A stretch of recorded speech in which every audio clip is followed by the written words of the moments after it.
First, go to the wallet section of the Binance app. To withdraw money to your bank, you need to have your local fiat currency, for example, Great British Pounds, Euros, or US dollars in your Binance wallet.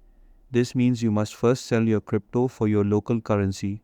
For example, if you want to sell BNB Binance coin, select it as the asset to sell and then choose the currency you want to convert it to, say GBP. Tap sell, enter the amount of BNB you want to convert, in this case worth 10 GBP, and complete the transaction. Once the fiat currency GBP appears in your wallet, tap on the withdraw button in the top right corner. You'll be prompted to choose between crypto or cash.